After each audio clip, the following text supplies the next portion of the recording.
On November 21st, I decided to pivot.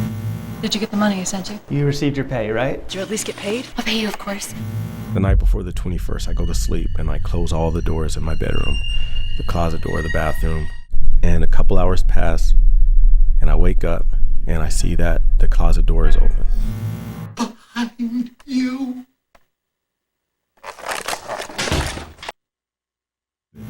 Before I can close it, I see this. I realize at that moment that I'm asleep and I'm dreaming. So I walk over and I pick up the camera, and right when I pick up the camera, I wake up. It's morning time.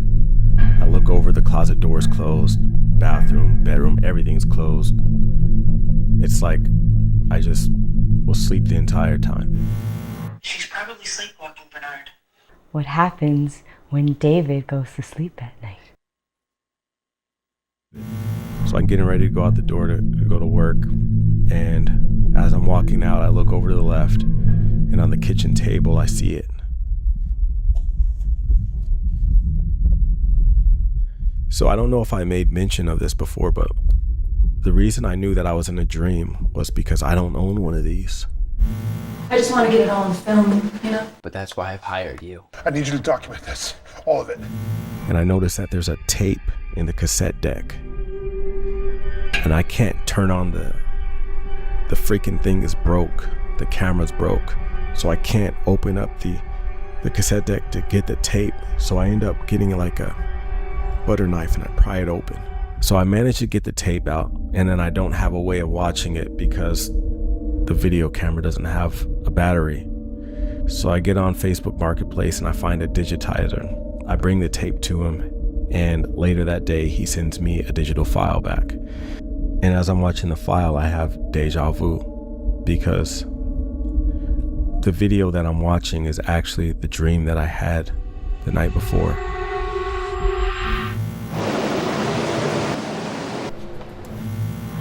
I uploaded it to YouTube.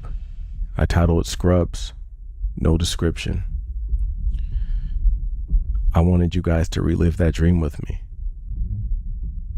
A few days go by, and I look at the video camera and I notice that inside the cassette deck, there's a tape. I grab the tape, bring it to the digitizer. He sends me a file later that day. A few days later, I walk out in the morning. I see the video camera. There's another tape. I bring it to the digitizer. Mimic. So one of the reasons why I keep uploading these films over these last few weeks was because I want you to relive these nightmares with me. There's no reason I should have to do it alone. And what better place to do it than YouTube?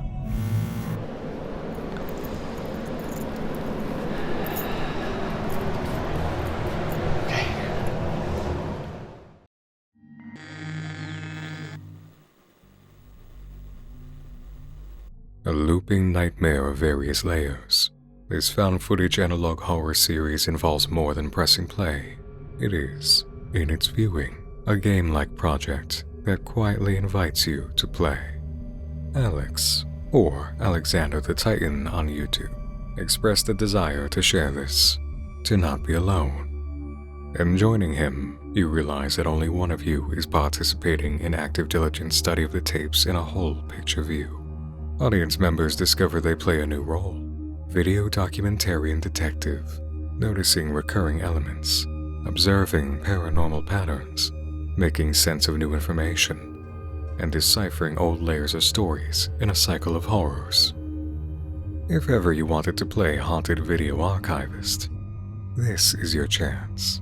A time I've enjoyed myself going through the entries and anticipating more of Alex's nightmares.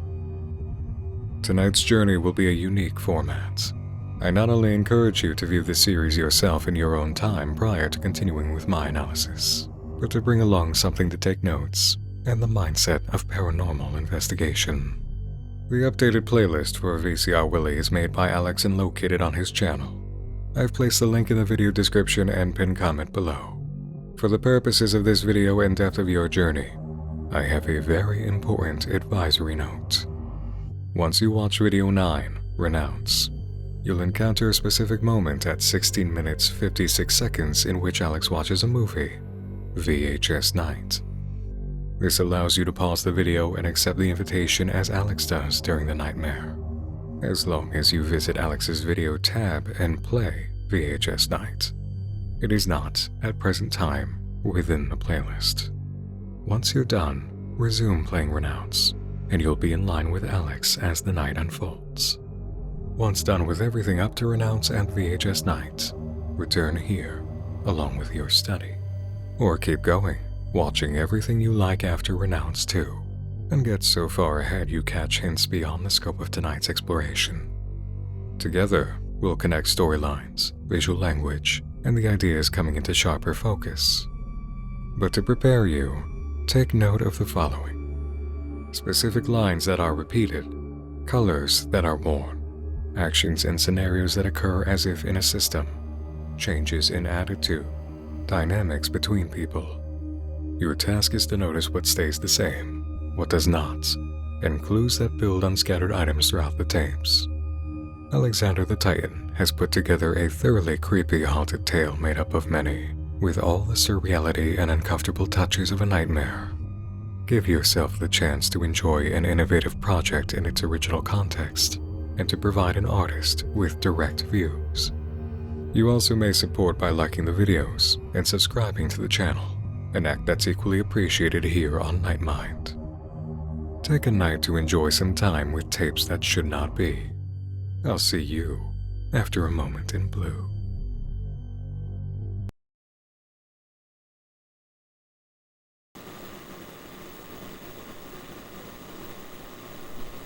Scrubs is the first visit to Unit 40, the tale of a nurse whose husband, a former patient of hers, is acting erratically. Social expression is a touch stilted and disjointed, a style that will be observed on many occasions, in line with the atmosphere of a dream. Many patterns to be observed as we view the tapes begin here, not all precise repetitions, but a mix of what will be repeated almost step for step, and more open ideas involving characters. Thank you for coming.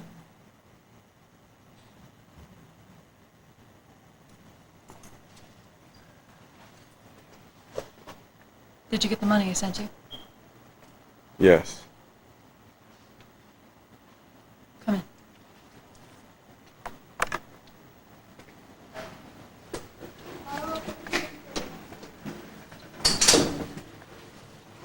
I just want to get it all on film, you know?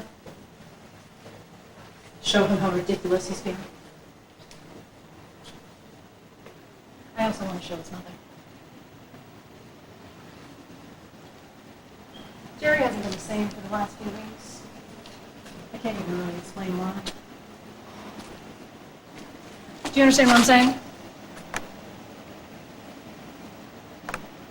Never mind.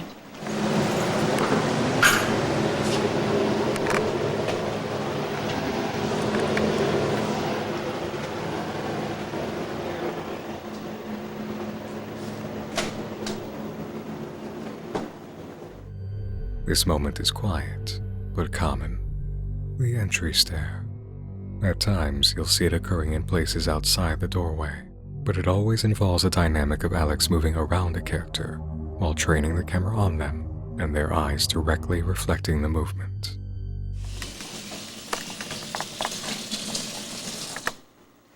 Would you like some water? Oh, thank you. I can get you the good water.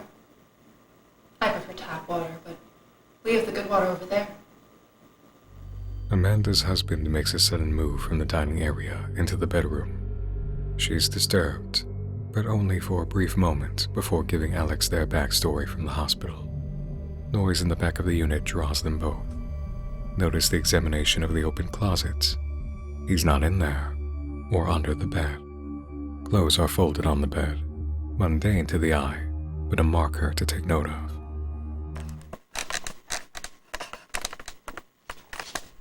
He won't hurt you.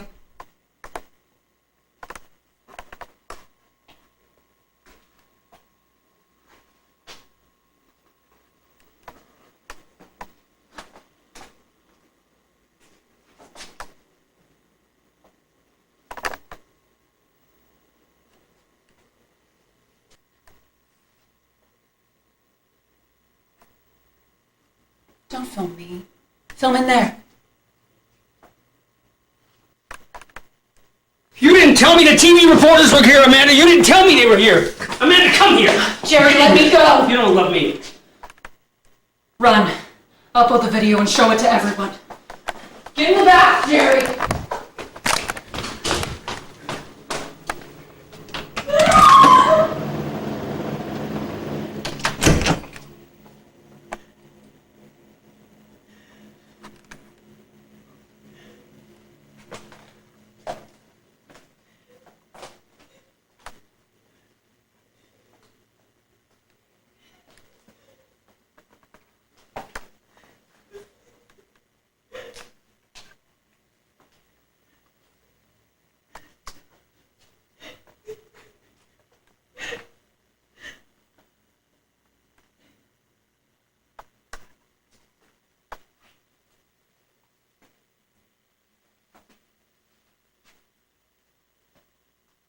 I told you he sometimes gets violent.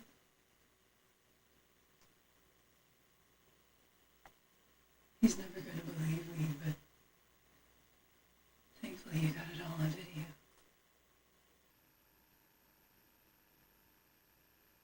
You should leave now, Alex.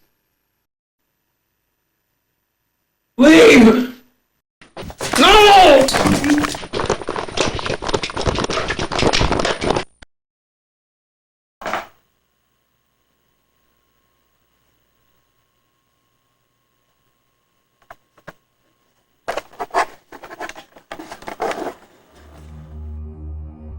Take consideration of Amanda's direction and the immediate aftermath of the digitized tape. It's precisely what Alex did, taking instructions from the events of a dream. Consider why this may have been asked for as we go forward. The doubling of the voice is one of the most common impressions of a paranormal entity in presence, influence, or possession in a horror tale. Jerry attacks Alex, and the video jump cuts to the unit the bed made. No sight of the previous tenants. It's as if Alex's dream ended in his own dream, and the recording completes with a glance at Christian decoration.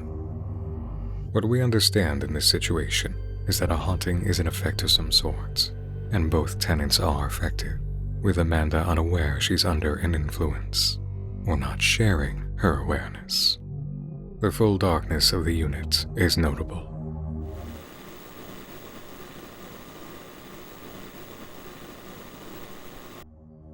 TROWEL lacks the introductory nature of the first video, and opens still in the entry stair, much more drawn out. It's unknown what this tenant wants, but Alex is recording. The woman sits on the couch in the dark, on the left side facing Alex. It's a lesser common haunting activity, but do take note.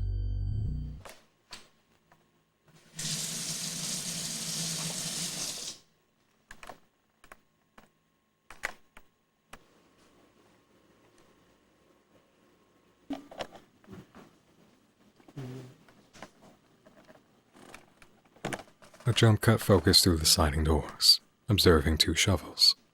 Then cuts back to the couple, standing in the hall. Again to the shovels. And then Alex moves down the hall to the bedroom.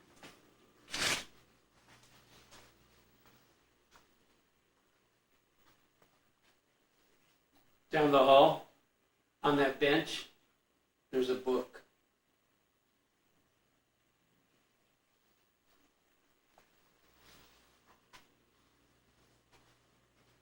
That's mine.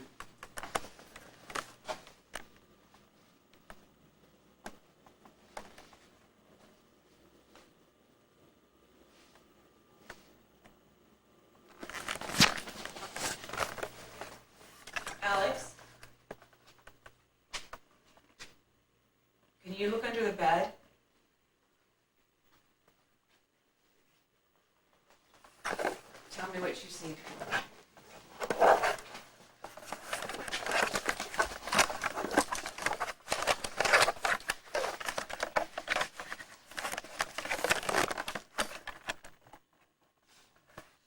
The namesake of the video, trowel, is under the bed, a sharp-edged tool for gardening.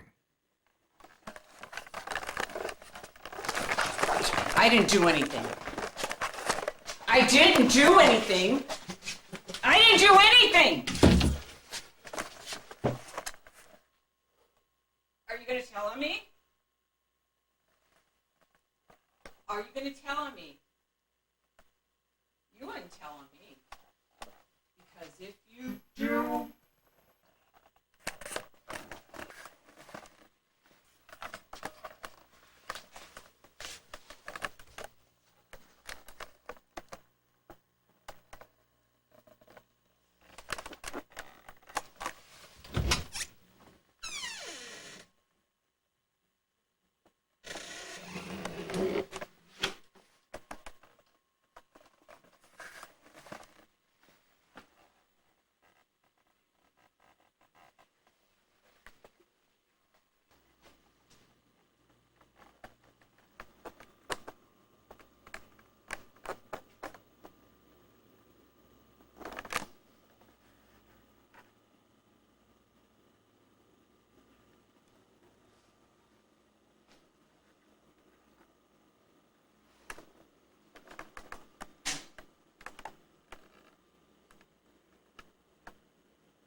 The woman seated in the tub reflects Amanda's movements, just as the action of drinking tap water. The jump cuts that appear take Alex away from the unit, placing him out in a park. The tenant is nearby, but wearing different clothes.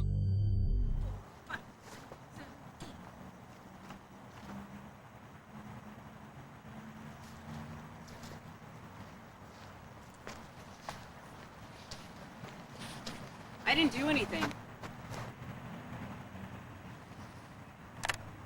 I didn't hurt him. I didn't.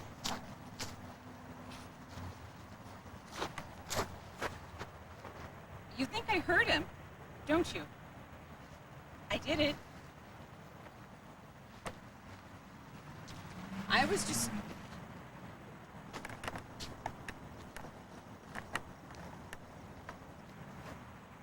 You're not gonna tell on me, are you?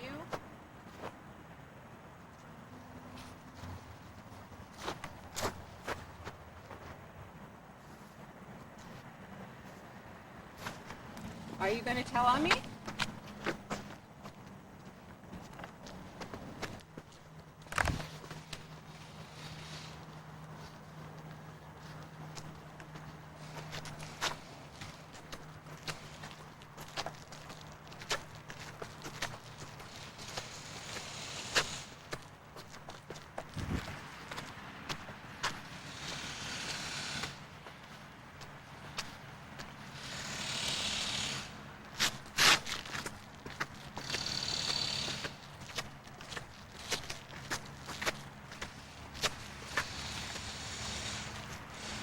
The chase is long, and Alex is unable to truly get away or get the sense to run. The dream logic is particularly heavy here. This ends similarly to the first tape.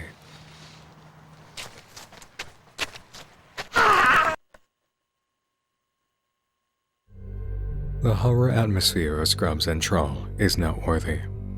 Patient, unnerving, confident in delivery and surreality. Clever cuts are executed in key moments, and there's an unwavering commitment to choices made by actors and Alex in directing that give us this haunting. A true high-8 camera will always draw us into a video.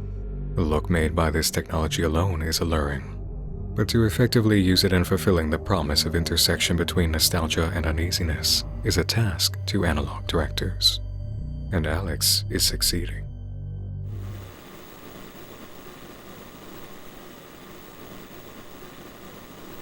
Mimic is the tale most outside the usual situations in the tapes, taking an immediately different approach in the intro. Voiceover from the tenant and in-video text by Alex, explaining his activity. Scarlett's boyfriend encountered a mimic, and he was hired to film the problem. The flow of events is very straightforward. Alex follows a lead outside an abandoned movie theater, listening to Scarlett's voicemail about not knowing his whereabouts after the way things ended, and runs into a man in a white shirt on the side of the building, staring at him. with an empty look. In the unit, we see the night that led up to this. Scarlett showing us a picture of the two together, Jared hiding and acting frantic in the bedroom, trying to escape the presence of the mimic that is in fact outside, and asking to come in, knocking on the windows. Scarlett explains that Jared took a camping trip to the desert of New Mexico a while ago, and the mimic appeared shortly after. An argument with Jared occurs, leading to a breakup, and Alex goes with Scarlett. You really want me to leave, Jared? Yes! Just go! Leave my house! Get out!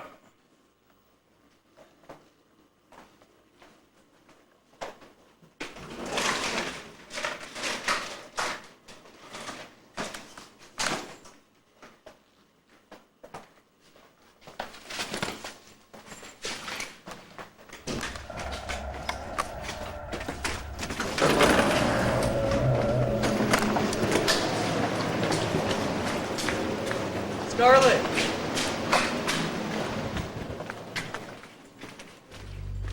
Unexpected fright.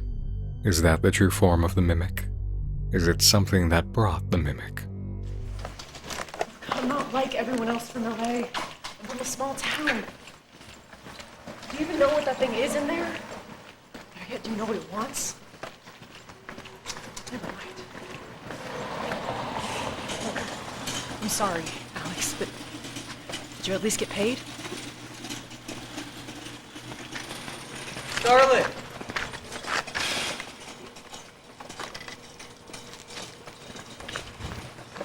I suggest you leave and never come back.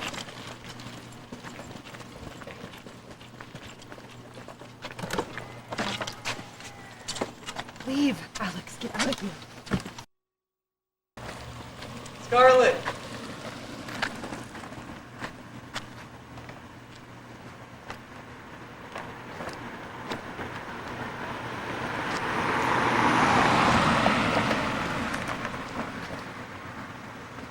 Scarlett! Alex adds in text that he continued the search for Jared, which led him to strange parts of the city. Scarlett's a liar!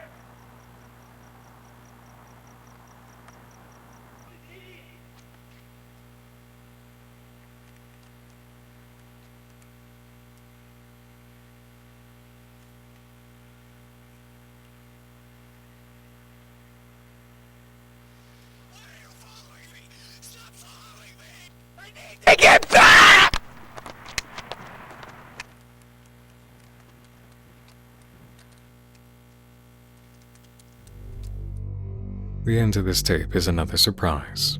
An ad for VCR Willie. This website is for audience members who want to buy physical media containing the videos, including real VHS tapes. In story context, it may be that VCR Willie is who Alex receives digitizing services from, and he's permitting the physical sale, or just allowing the ad in exchange for a discount. There are aspects of Mimic as a video we can analyze in line with hauntings prior. A man in a white shirt, Scarlett's position on the couch, total darkness within the apartment aside from Alex's camera light, asking Alex if he was paid, shocking speed of movement for an attacking entity. This video is an odd break in the pattern, and maybe one to consider in context much deeper in the line of dreams.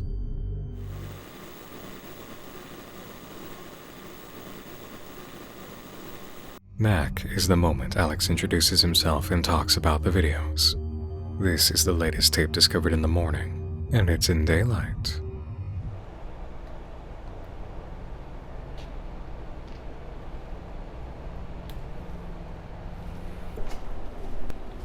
You received your pay, right? I did. Okay.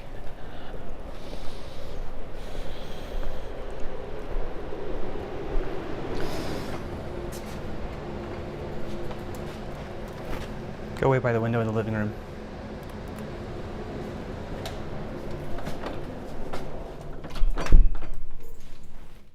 Would you like a glass of water? No, I'm alright.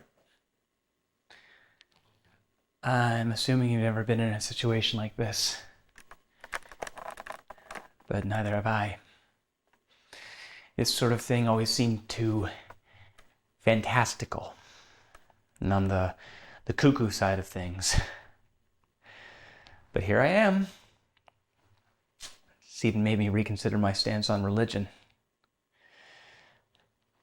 I've been studying Leviticus a lot. And I have a theory for why this is happening. Okay, let's see, I have this marked down. Leviticus chapter 19, verse 31.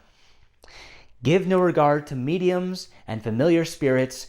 Do not seek after them. Which is why I hired you instead of some kook. To be defiled by them. And, Leviticus chapter 20, verse 27. Verse 27. A man or woman who is a medium or has familiar spirits shall surely be put to death. I got this unit at 67% off the listed price. And I was surprised that no one else was taking it, but then they told me why and I understood. Every single previous tenant had gone. Passed away. The tenant goes to the sink and explains that he lives alone. But not exactly, as sometimes he sees other people in the units. He's also not sleeping.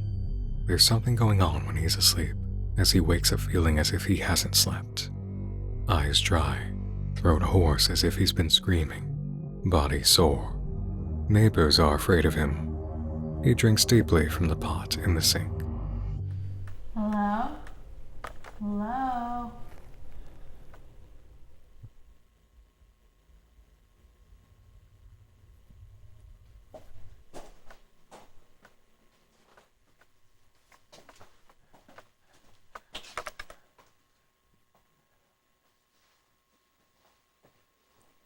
Did you see that? She went right through the window. And now it's night. He doesn't notice the time has shifted.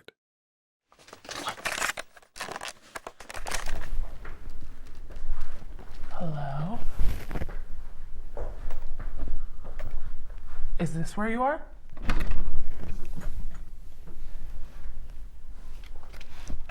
Huh, I got you now.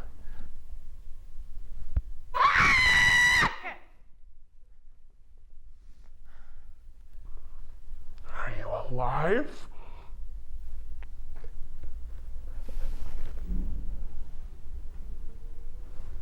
Are you here? I can hear you breathing.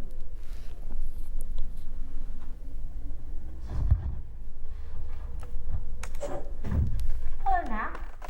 Is it time to go back already?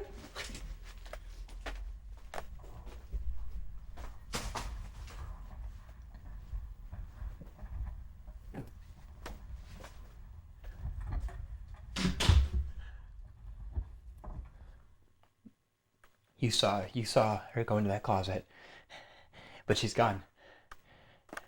Go look for yourself.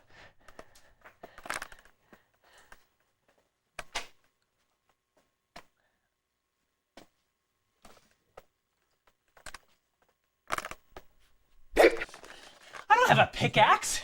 I don't want you to think I'm gonna hurt you.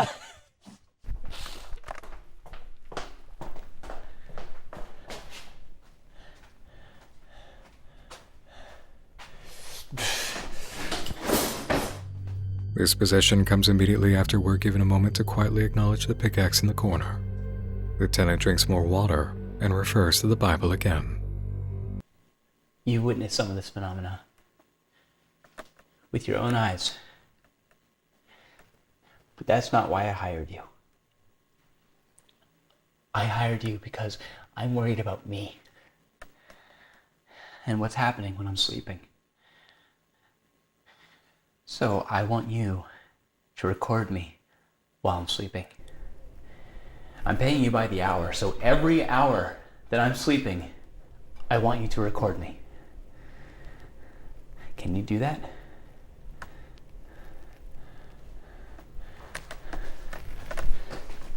Wait a second.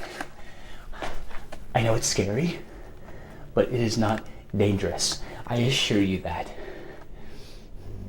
Alex sets up in the next shot to film the tenant sleeping. Only one light scare occurs as he suddenly exits the bed, remembering to brush his teeth. I don't believe in toothpaste. I also don't believe in the tooth fairy. Maybe because the two of them are... Well, look. Smile. Fuck!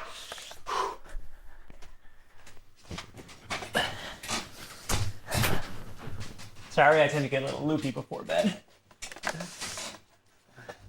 Alex fast forwards, or VCR Willie did in post, all the way to the tenant smiling in his sleep. He begins unconscious movement, sliding over to the side of the bed and onto the floor. Alex unseats the camera from its stand and walks over, finding the sheets folded.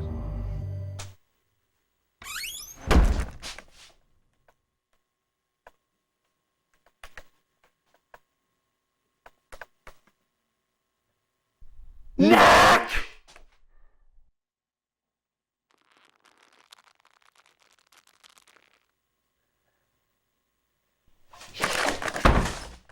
I won't have to die anymore.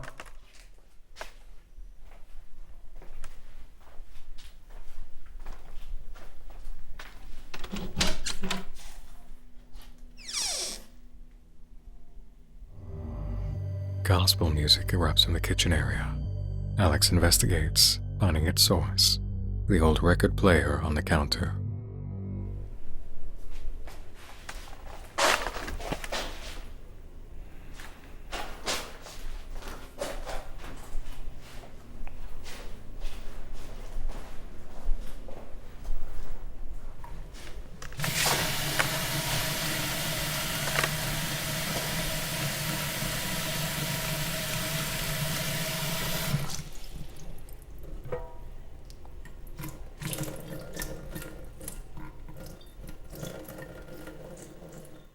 It's not pee, it's discharge.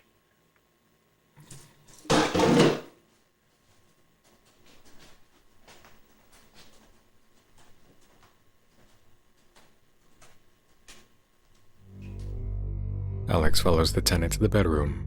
He's asleep again, and deeply, it appears. In the closet, we find the discharge puddle on the floor. Are you recording? Yes. I have 2 passages for you. Deuteronomy, chapter 18, verses 10 through 12, paraphrased. There shall not be found among you anyone who conjures spells, or a medium, or a spiritist, or one who calls up the dead.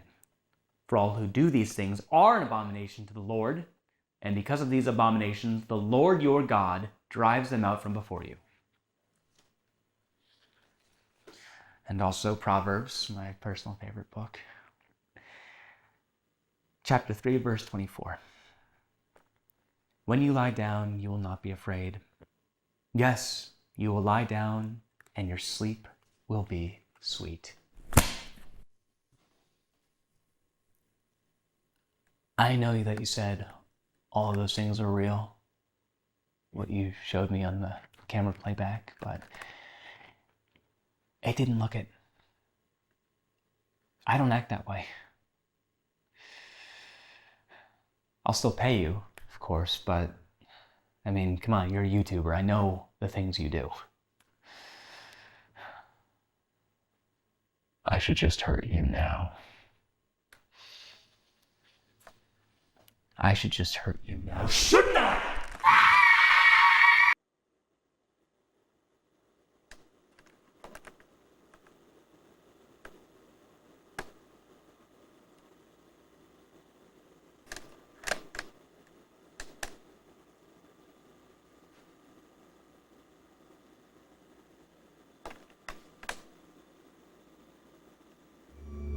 The tape ends with a VCR Willie ad, including the pickaxe. Now we're able to discuss the monstrous element of Mimic in more context. having just witnessed the scene of the tenant in a past possession case worshipping a very similar figure. Let's rewind to the intruding phantom and their dialogue. Hello, Nat. Is it time to go back already?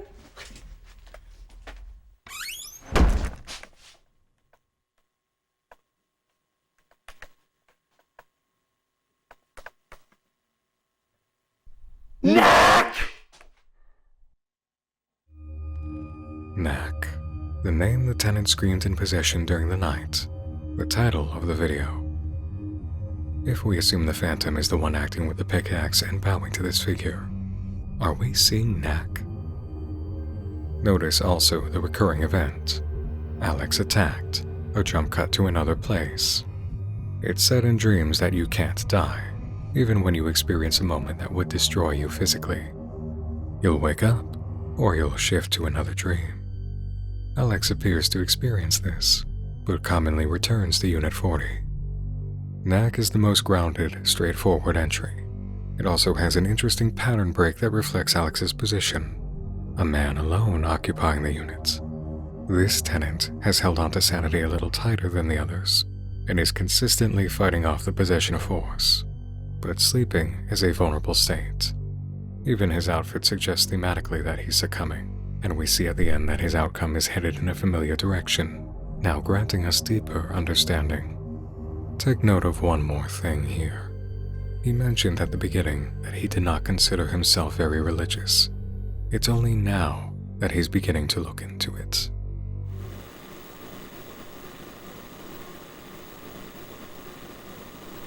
Salt opens in a new location, outdoors at night, a slow zoom on a woman in black standing alone.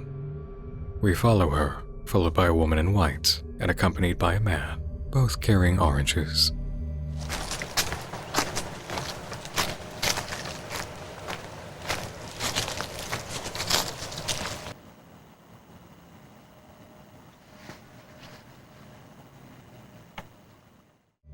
To the right, the man exits his car, signals to Alex, and escorts a woman from it toward the church. He then attempts to pull her as she fights, and runs back to the car. Love is the one. Love is the one. Love is the one. Love is the one. Love is the one. Love is the one.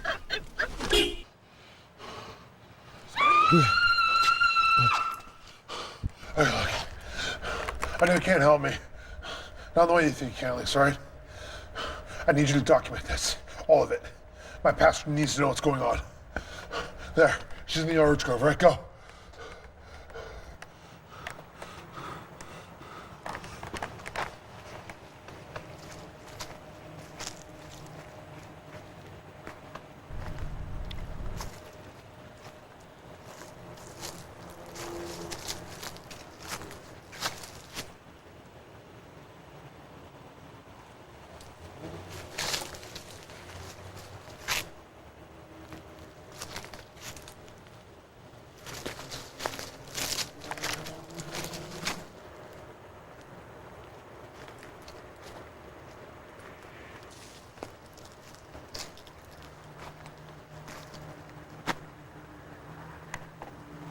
I'm just eating oranges.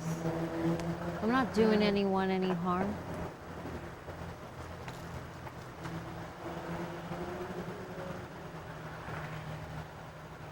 Would you like to eat an orange with me?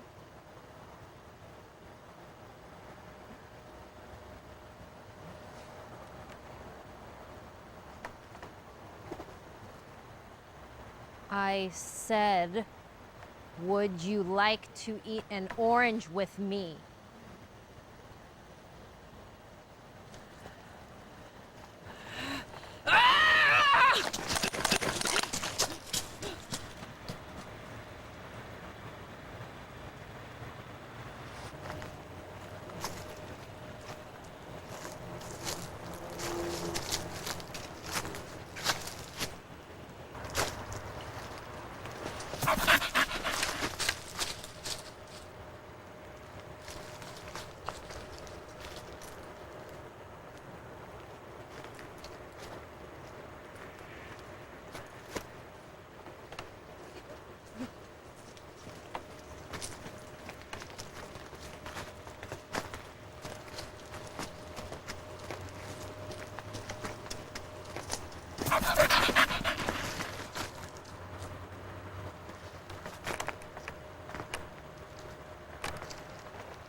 That woman was new, and her dress similar to the one we saw in darkness.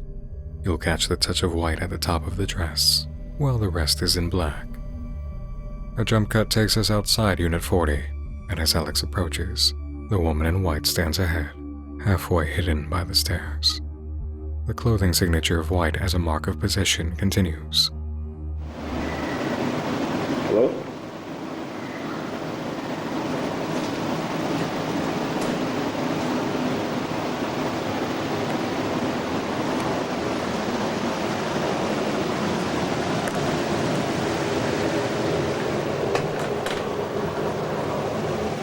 Hello, Alex.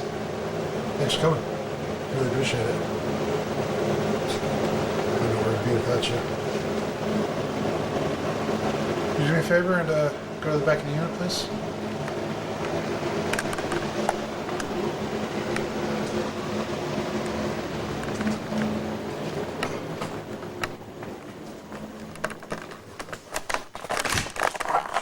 Are you settled in? Yep. Larry! Just wait here a second. Lenny!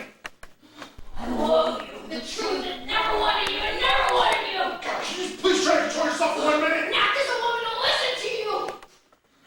The cameraman show like we discussed, Oh, remember? yeah, like we discussed your pathetic. I want nothing to do with you. Nothing.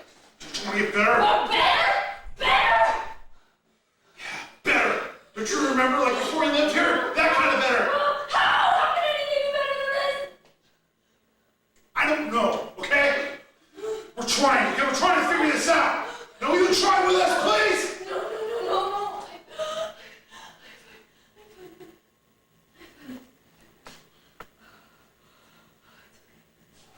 Hey. I really must apologize, Alex. It wasn't always like this. She's really a sweet, godly woman. You know, my parents always wanted me to meet a girl like that. You know, a woman to find a good job, and I mean, a wholesome woman. You know, someone who can raise a family that will embrace God.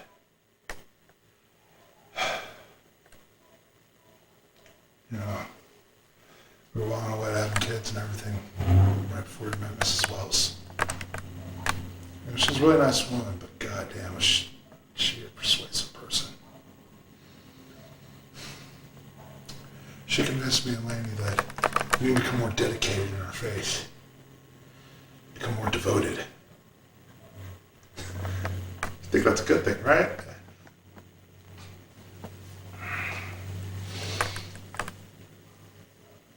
Would you like something to drink? Maybe some water, perhaps? No thanks. Okay, fair enough. I mean, I don't blame you. I wouldn't be too thirsty after hearing all that craziness myself.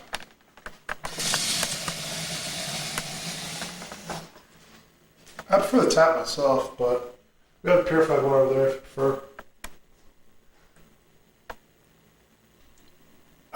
I used to go to this really large church not too far from here, and my pastor has a tendency, well, my former pastor, he has a tendency not to believe these kind of things, and I can't blame him. You know, those mega churches that you see on TV, they always attract like some of the most fanatical Christians you've ever met in your life, and I just want to prove them we're not one of the crazies.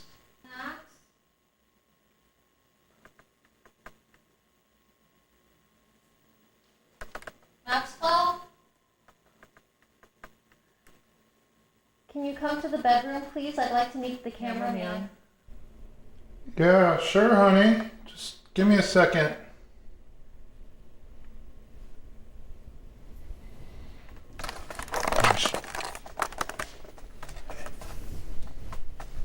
I filled that full of holy water, but she won't touch it.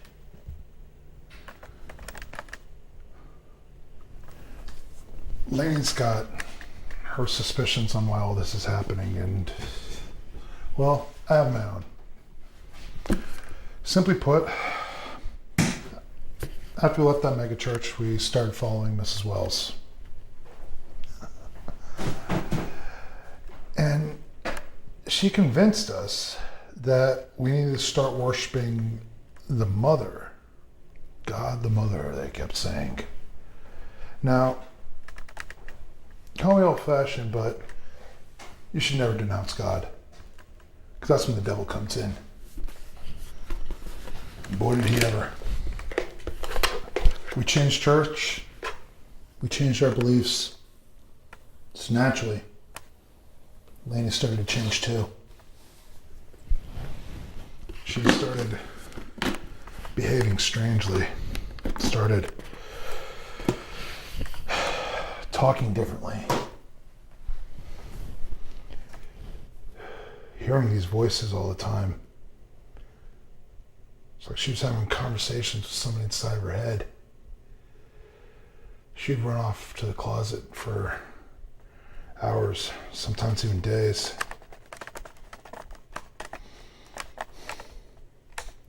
She's communicating with this entity known as Knack. I call her crazy, but I really think she might be possessed. And I think that perhaps if we're able to get this video to a pastor or something, he can come and perform an exorcism or something, you know? I mean, he has to help us, right? I just want a simple life. Hey, would you mind sticking on this line for a second? Salt is a powerful tool in magical and ritual practice. Cleanses, protects, stabilizes. Undesirable forces are dispelled if you use a good handful of salt.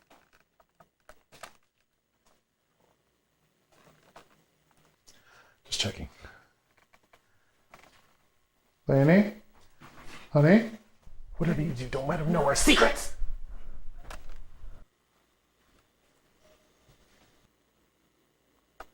Is that the cameraman? Yeah. His name's Alex. Hey, Alex. Hey. Did Max tell you about God the Mother? Yeah. Did he say bad things about her? Lainey, he's here to talk. Shut your mouth, swine! Did he tell you about Knack? Yeah. Lainey, if we could just... I don't want to be violent tonight, Max! No, and I don't want that either. Why am I standing on the bed? I'm sorry.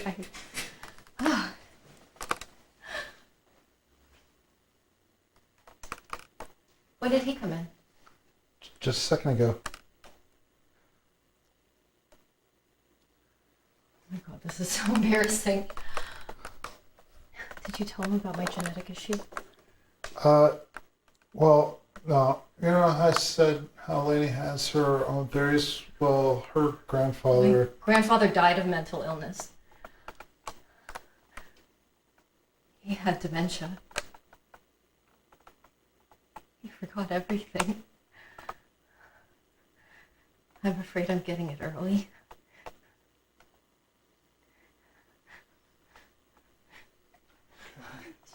I just want to be normal. I don't want to feel like this.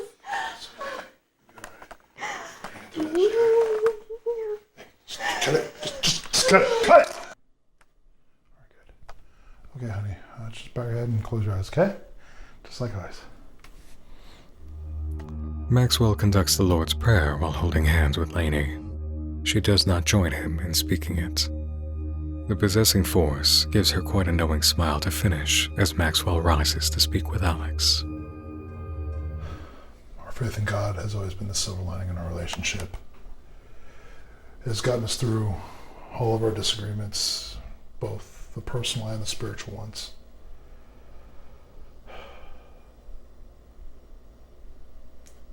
As long as, and honestly, I don't think it needed to be documented.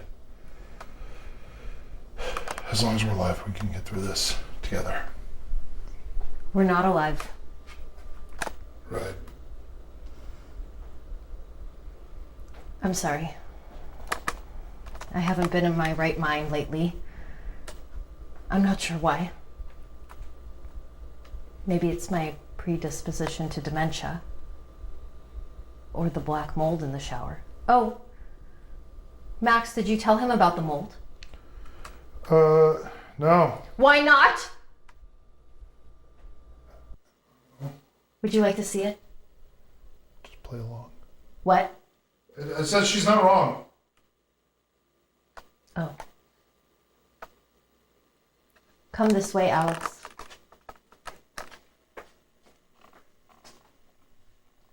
Straight through here.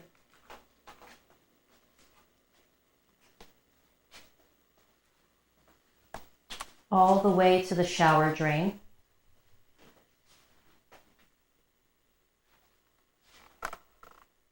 Go ahead. Take a look. Do you see anything? No. Keep looking.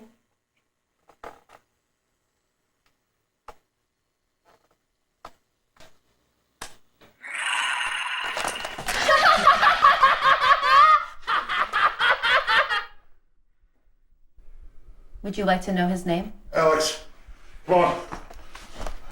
No! I think it's time for you to go. Come on. Why don't you come here? I'm not going to hurt you.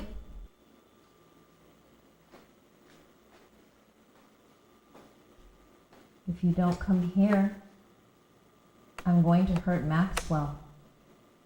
All right. I'm going to hurt him bad. Okay. Calm down for a second.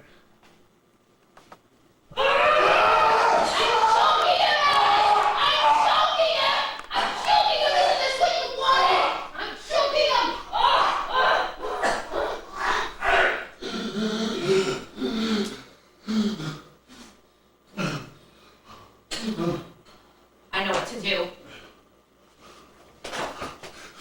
She's going around! Run!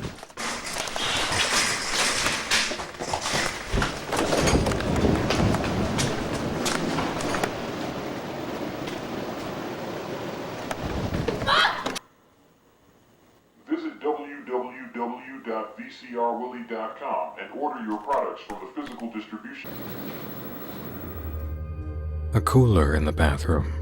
And what reason might someone have to keep a cooler in the bathroom? The mold is more of a mystery. Is she just attempting to isolate him in a corner? The salt works, but it didn't prevent the teleporting attack that's taken Alex's life so many times. Tape 5 complete. 5 more to go in our journey tonight. A good time to reflect on our study. Unit 40, Alex's apartment, is channeling a series of nightmares recorded on physical high-8 tapes. The footage involves a haunting that produces consistent activity markers across the history of tenants past, the source of which appears to be worship of God the Mother and an entity named Knack, who's been witnessed at least once, perhaps twice. A woman at a new church, Mrs. Wells, is indicated as the introduction to this worship. Most of these cases are a man and woman living in the unit, often wearing white, a color symbolic of possessed tenants. Across several cases, there's a desire for Alex to film paranormal activity, and in cases of couples, it's done to prove the half of the pair who didn't hire Alex is acting erratically. The lone tenant we've met is occupying both roles, possessed and aware, looking to capture the activity while succumbing to influence. There's usually discussion of payment. There's usually a long, unnerving stare as Alex enters the unit. He is directed by the men where to stand once inside. Almost everyone goes to the sink to drink water and loses their ordinary sense of identity, asking Alex if he'd like some water. They mention the good water over in the cooler. Some comment about preferring the tap. In every instance, Alex says no to the water. There are familiar positions tenants end up in outside the sink. On the couch to the left, looking around the corner of the bedroom entrance. In the tub. Major paranormal activity concerns the closet, the area Alex first found the camera. A religious emphasis is throughout, often bringing our attention to the Catholic Bible. An emphasis on garden tools is throughout. A trowel, a pickaxe, 2 shovels. A doubled voice is common for possessed tenants. They often attack Alex, in an act that appears to double them as well, or distract and let another tenant appear. Sheets or clothing end up folded, a mundane touch, but shown more than once. Throughout the later videos, an advertisement is unexpectedly played. In 2001, players experienced the debut of the legacy PlayStation 2 survival horror title, Fatal Frame: Crimson Butterfly. 25 years later, the iconic tale returns, now available remade across Nintendo Switch 2, PlayStation 5, Xbox Series X and S, and Steam, and gives me a chance to experience it for the very first time. I've been excited to experience Fatal Frame as a deeply established horror series focused on Japanese folklore, and Crimson Butterfly Remake delivers. Mio and Mayu Amakura are twin sisters who find themselves trapped in a local ghost legend, the Lost Minakami Village, cursed into reliving an eternal night of mass slaughter. It wasn't long after entering the haunted grounds and soaking up its eerie atmosphere that I discovered the camera obscura, a device invented to capture the image of spirits and exorcise the malevolent. Coming as a first-time player to Fatal Frame: Crimson Butterfly, the challenge factor of an original PlayStation 2 survival horror title is proudly felt in the remake.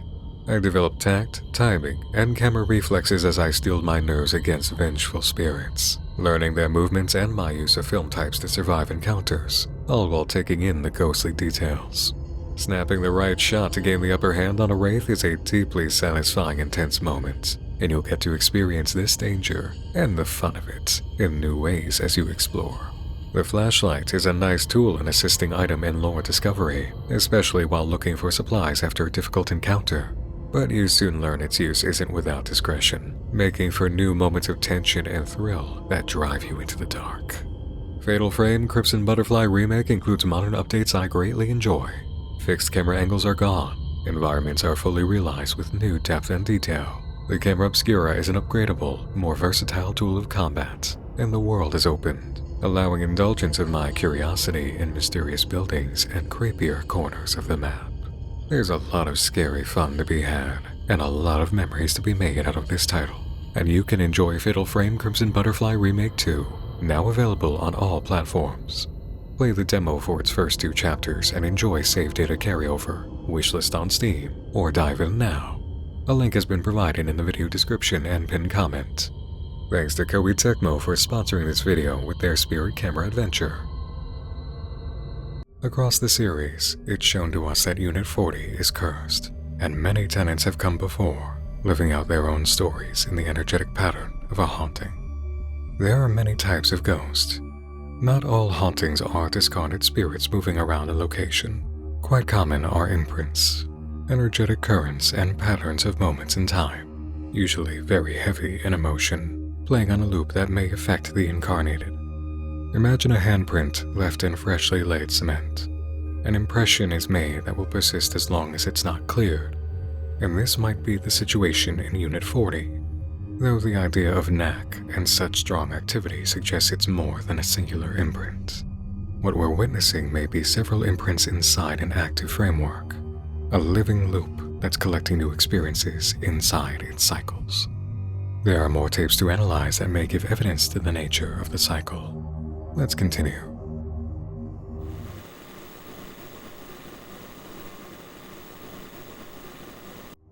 Alex stands outside another building, vaguely reminiscent of a religious meeting place. A shot at the end of the sequence confirms it. Masonic Center. A jump cut traveling under some trees next, and then outside another building. Utter McKinley's San Fernando Mission Mortuary. Mortuaries, of course, being where corpses are kept before autopsy or disposal. Alex's next moment of focus is difficult to discern. Is there a person in the dark he's trying to capture, or is it the building? Another building is the focus in the next shot, with no sign to identify it. The next movement takes us to Unit 40. No tenant greeting, no entry stair. Alex enters the bedroom, finding this man sleeping with his eyes open. A glance into the hallway shows a female figure beyond, in the kitchen area.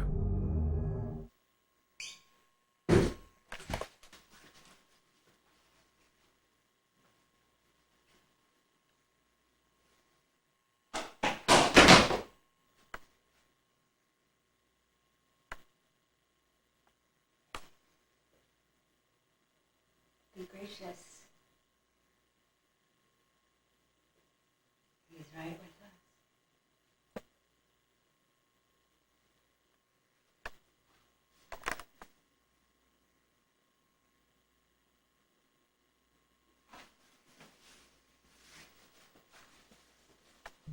If you ever think you see something, that's because you did. The man on the bed's eyes have turned white in the presence of the woman from the orange grove. Alex moves into the hall, where a Bible sits next to a pair of gardening gloves. What will never say?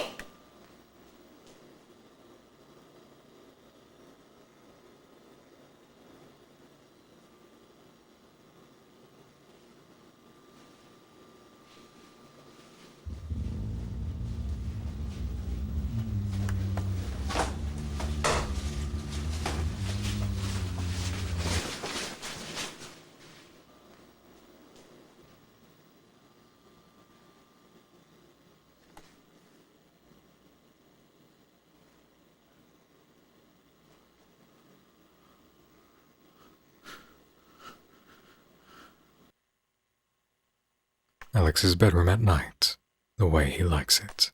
All doors closed. Like a death cut, but without an attack.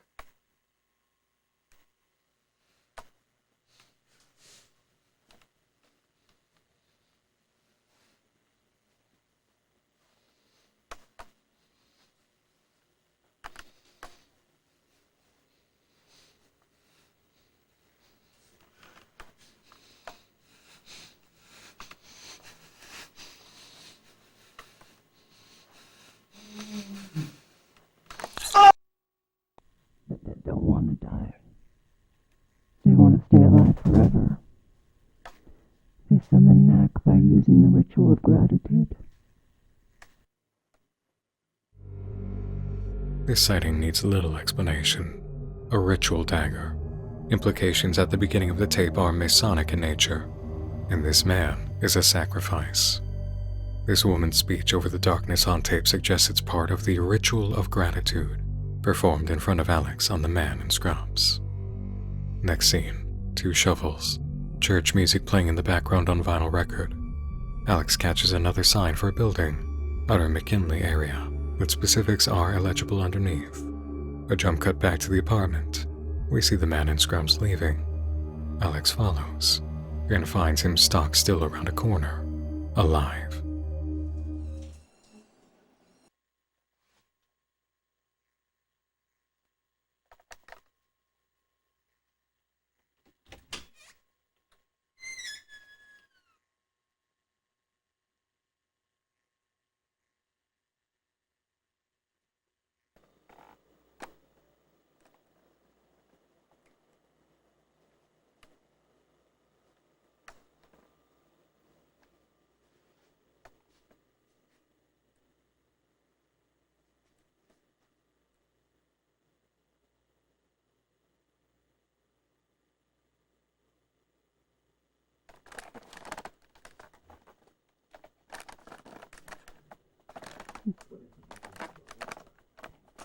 If you see the thing that you felt earlier, you're unsafe. You should quietly leave.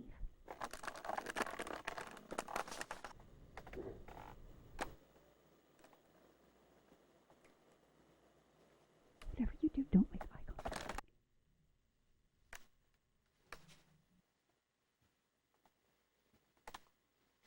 A loop within a loop. Alex in the bedroom, looking down the hall, seeing this woman in the kitchen area.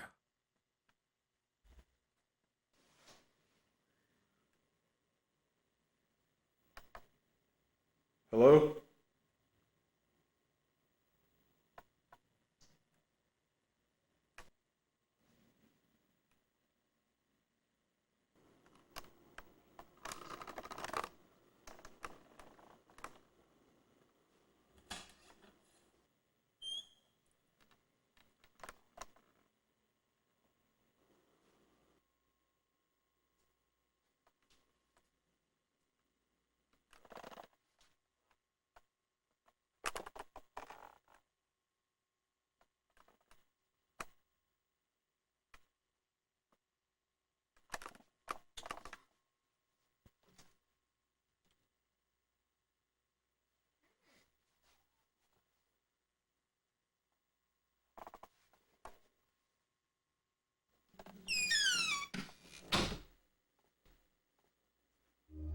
Alex didn't see the woman as she stood behind the clothes on the right.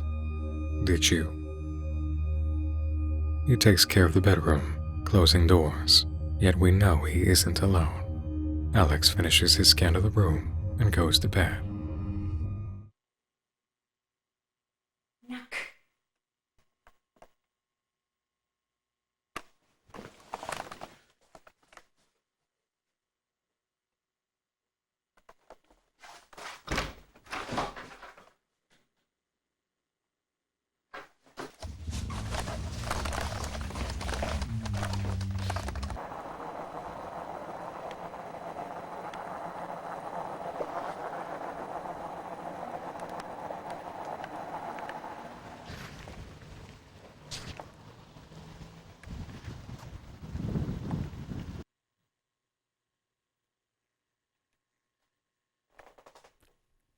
Even where you are right now, even when you think you're alone, their world revolves around watching you.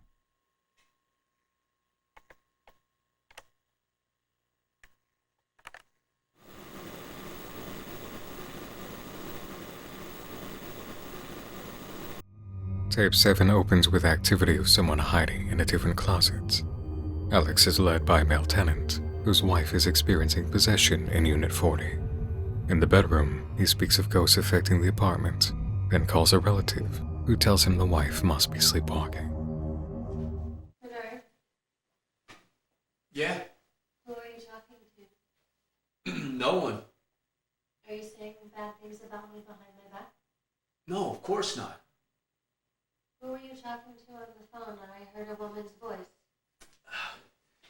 Let's, just go back to bed, honey.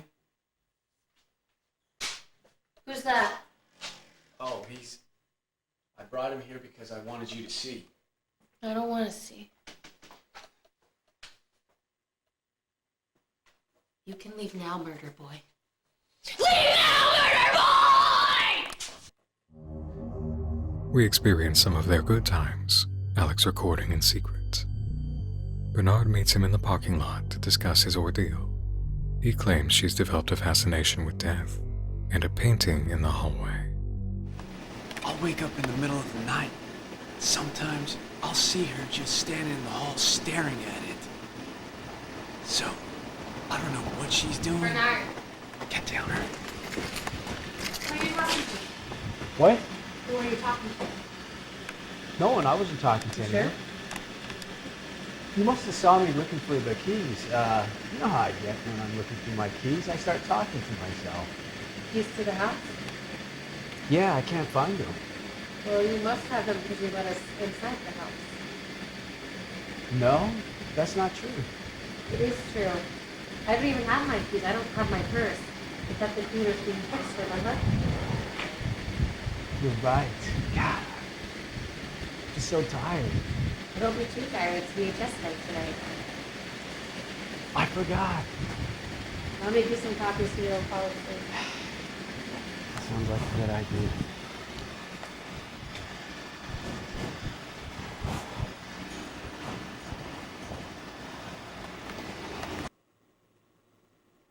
Back in the apartment, Alex relies on night vision. Penny, the wife, senses something, but continues making the coffee. They sit at the table, leading to an enlightening conversation. What are you thinking about? You know what I'm thinking about.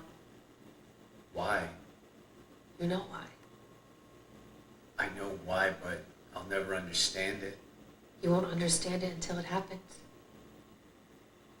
Bernard, the ritual of gratitude is a gift. You think this life is a gift, but it's not. This is pain that you'll have to go through again and again and again. Just because they say something doesn't make it true. You've seen videos of it. Homicide has never been pleasant to me. Stop calling it that. The ritual of gratitude is the single most life-changing event that anyone can go through. It's love. It's precious. It's... What's going on? What's going on? What is it? I don't know. Seems weird. Is somebody there?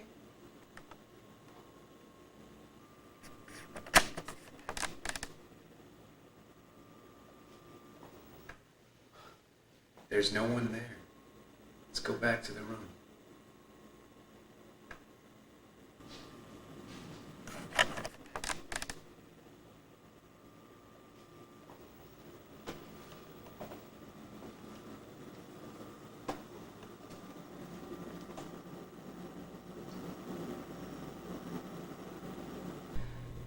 I just want you to be happy. I know. But that's why we're having this issue. I don't want you to go through the pain of having to die over and over and over again.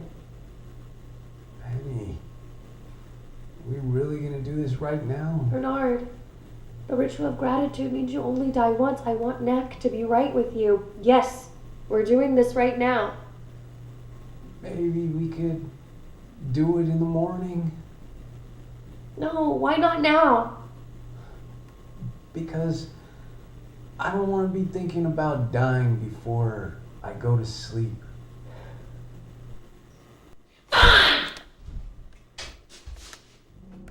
Penny moves to the kitchen after Bernard falls asleep. She drops all the utensils and yells to him, asking if he's still asleep.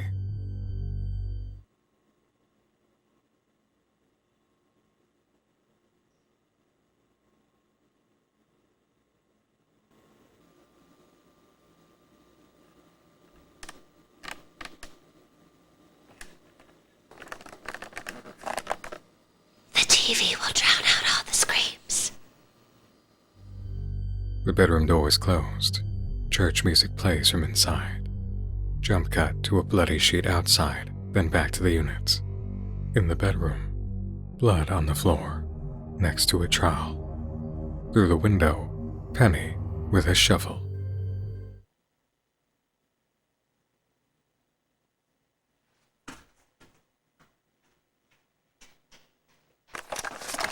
Is someone there?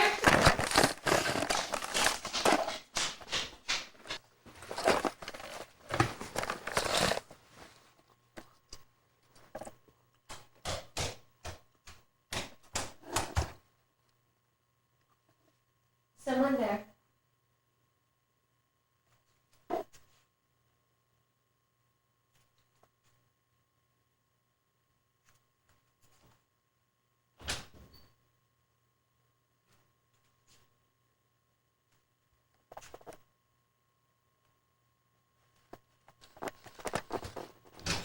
Murder boy!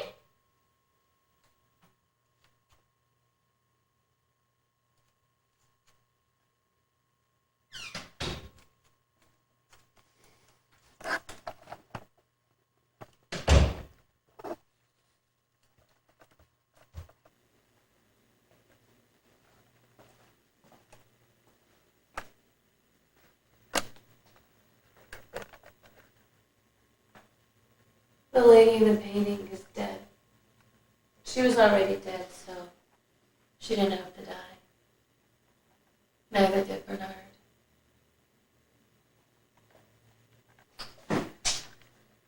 Neither did Bernard.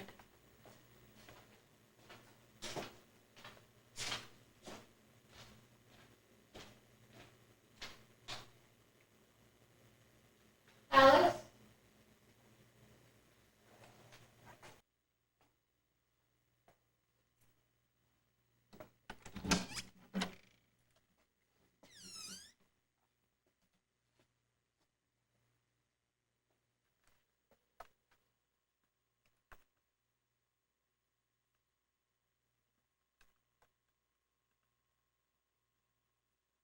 Behind the clothes, on the right.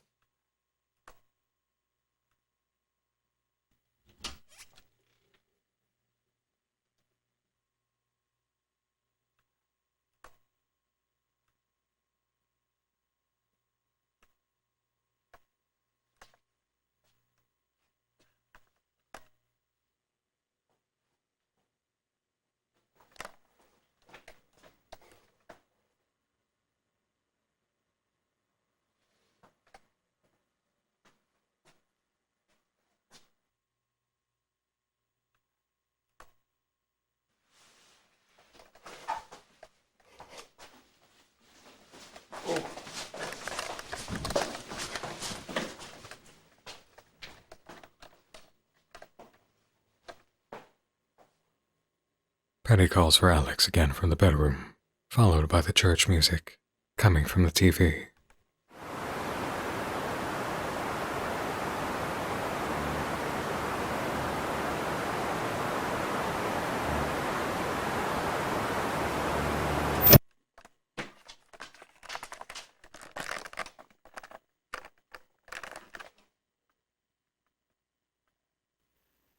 Are you recording?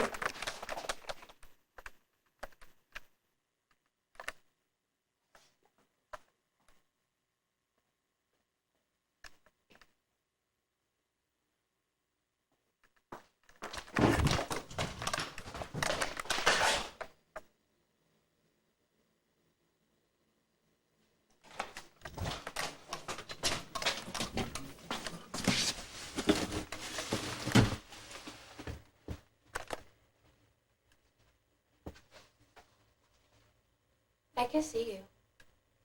You're hiding in the closet.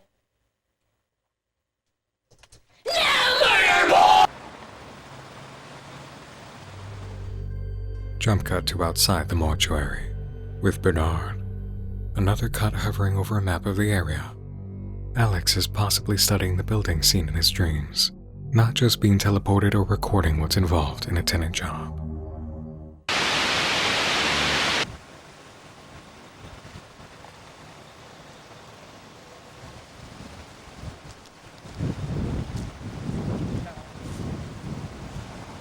Thanks for showing up. Of course. I died. What do you mean by that? I gotta experience it. I won't ever be able to do it again. It scares me. Who's this? This is Alex. Hi, Alex. I'm afraid. Why are you afraid? You aren't dead. It's complicated. I won't get to die anymore. And I need to get back. I'm not understanding any of this.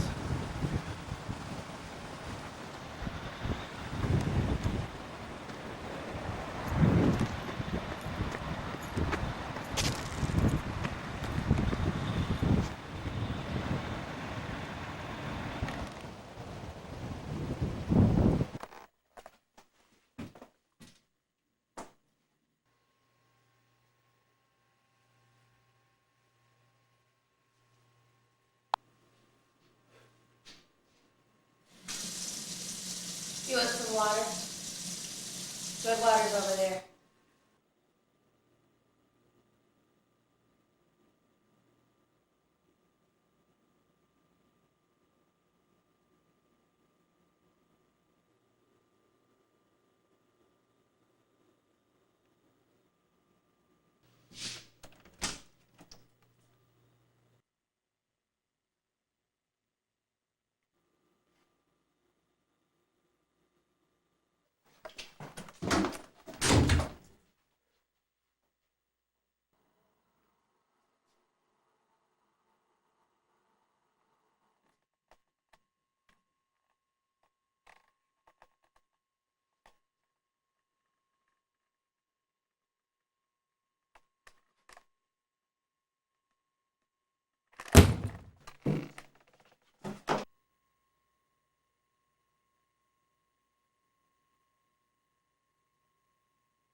I need to get back, Bernard said, just like Jared's mimic several tapes ago.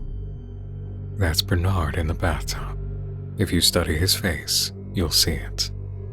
And that's Bernard, who doesn't have to die anymore, entering the bathroom with a hacksaw, followed by footage of a cooler, trailing blood. Many of the elements we've seen come into alignment here, including aspects of the more difficult entry to place, mimic. The ritual of gratitude involves murder, with a trowel, first witnessed in the video by the same title. the pursuit of Alex with the tool, and the husband throughout who feels vaguely devoid of personality. Getting right with Knack, involved in the worship of God the Mother, connected to the ritual of gratitude. Ritualistic murder witnessed in the previous video, METTLE, conducted by the woman who appears in similar ways she did before, in the closet, and standing arms slanted behind the curtains, before looking around the corner of the bedroom, like many possessed tenants. The painting spoken of was first recorded by Alex in the video TROWEL. It's influential in the murders. And that phrase, murder boy, feels like a perverse accusation thrown by Penny in her possession. To show up outside the mortuary after the ritual, Bernard saying he doesn't get to die anymore. It insinuates the dead walking in some form. Tenants have appeared in the tub before, and this woman who must be aligned with the haunting.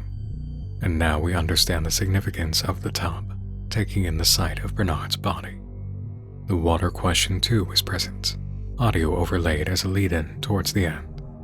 This tape is also the first mention of VHS Night, a very important film to come later.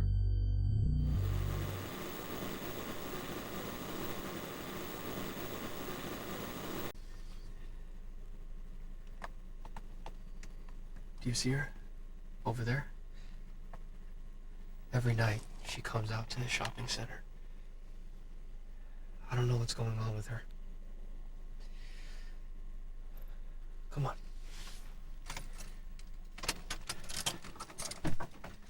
The shopping center has appeared in a very early jump cut sequence, during the middle of TROWEL.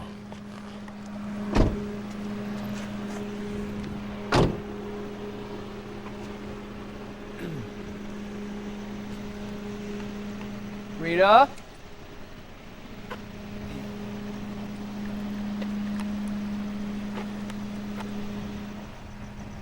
You know, it's 3 o'clock in the morning. It's kind of late. The best hour is 3 a.m. What are you doing out here? I'm worshiping him. Who's him? You know him? We cut from the lot to a VCR Willie ad, to the units, Rita standing in the doorway of the bedroom. Are you going to sleep? Are you going to sleep? David? Yes. Are you going to sleep?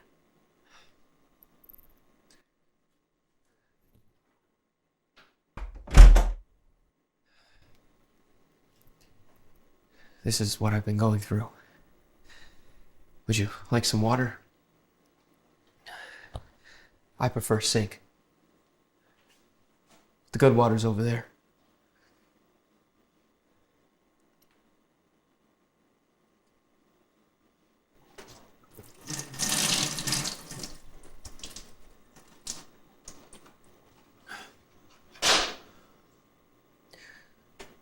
I don't know what it is about this place. You know, I don't know what it is.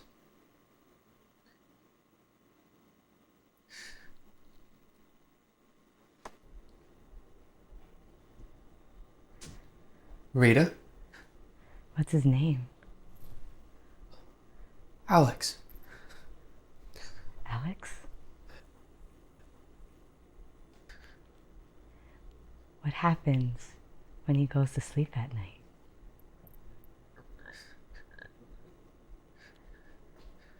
Alex,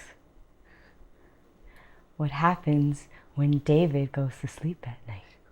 Why are you saying that? I didn't ask you! Alex, Yeah, what happens when he goes to sleep at night? I don't know. It's a surprise.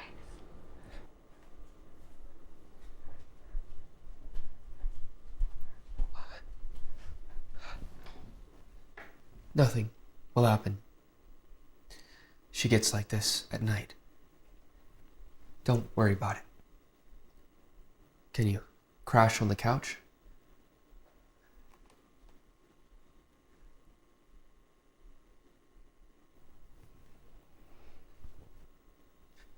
Feel free to record whatever you want. That's why you came. This scene is a multi-layered loop callback. The trowel, the ritual of gratitude murder, the first male tenant asking Alex for help recording at night. After David goes to bed, he records the bench in the hall, where he sees a Bible and gardening gloves.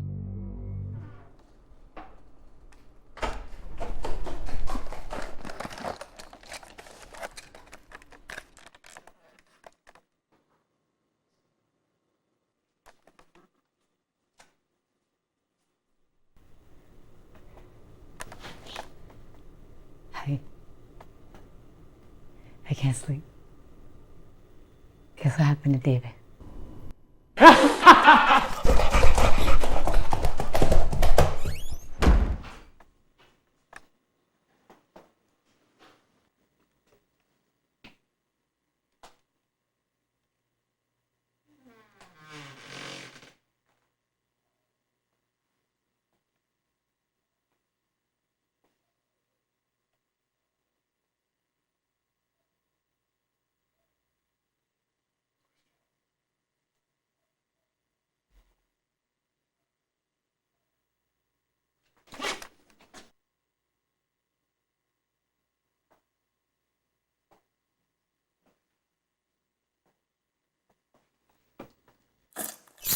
Yay!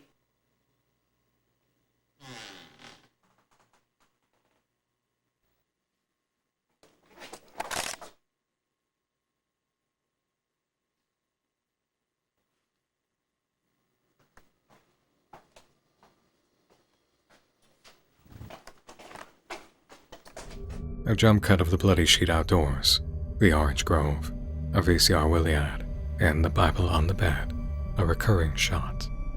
The prominence of the Bible, over and over and over again, is quite mysterious and almost taunting. The latest close-up of it bearing Alex's name is so direct. Is it a call to faith in line with what the tenants thought they were answering?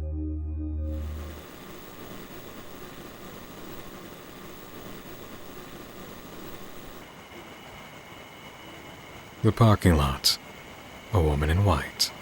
Alex with his camera. Ever since we moved into Unit 40, things have been off. My mother's missing, my father's suspicious, so they're both suspicious. I think they've homicided each other, they've done it to each other, and nobody believes me.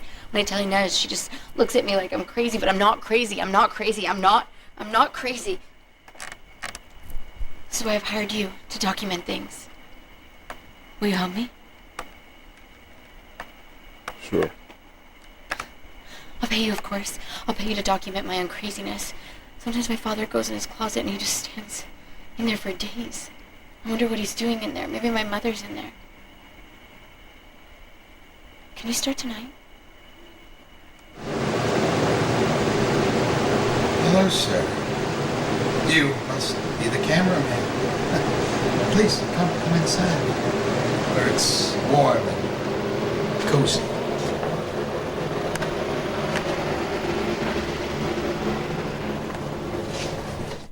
What is your name?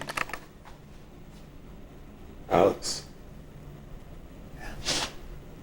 Oh, is it? How elegant. It's almost iconic. Alex, short for Alexander. Well, it's nice to meet you, Alex. I am Rodney Majors IV. We're going to be going to the back of the unit, Alex.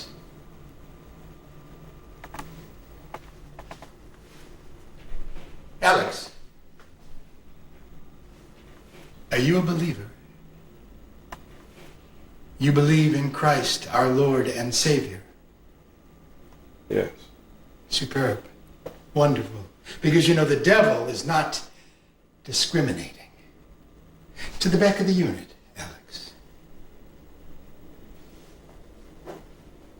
Alex? The way this plays out, the look of the daughter versus the woman who was behind the pillar.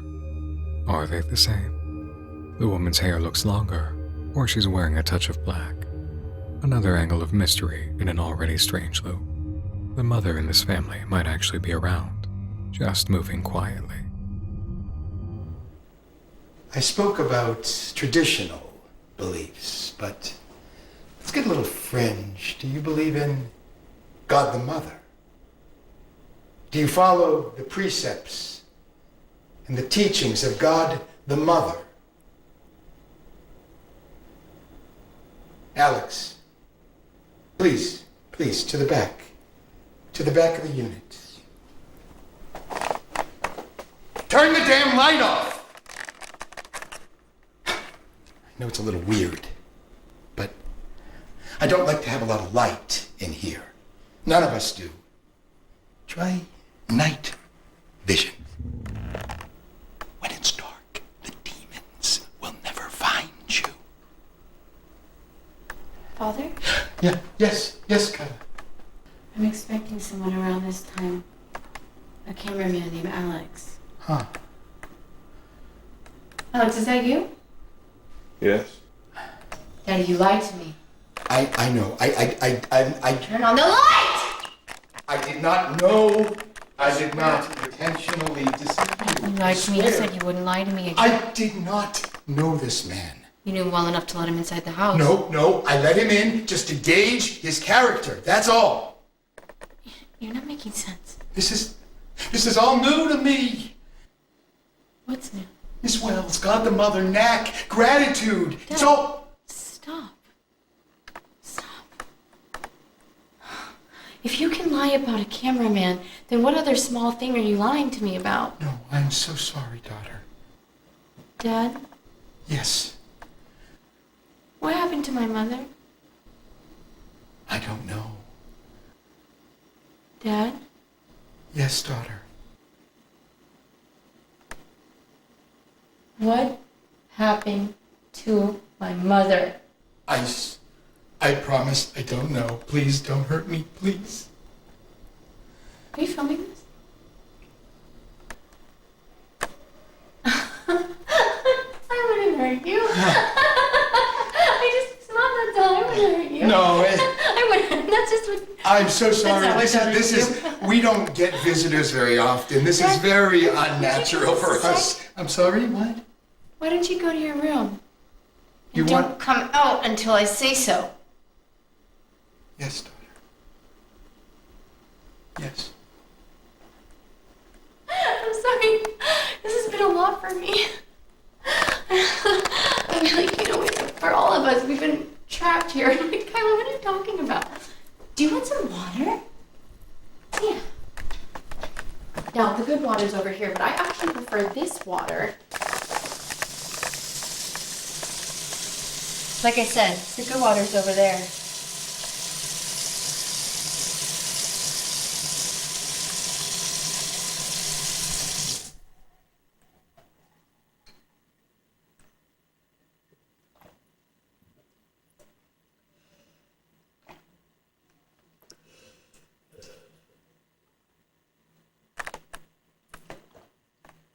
Water? The possession moment snaps, and the daughter explains she's not too sure what she wants recorded. Anything might happen. And once I show this footage to Inez, she's not going to be prescribing me medication. Oh, no! Daddy?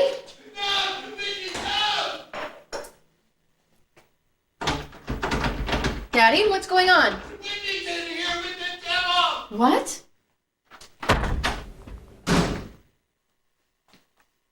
Under the bed! What are you doing down there? She's behind you.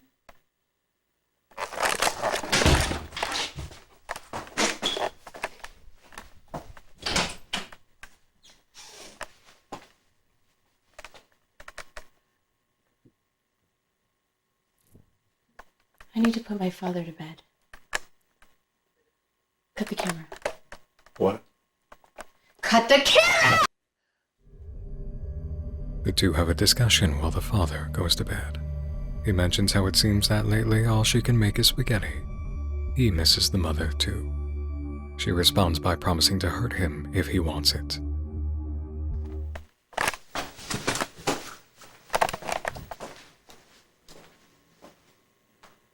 Were you filming? I thought I told you to cut the camera. There's some things that I don't want captured. You want me to cut it now?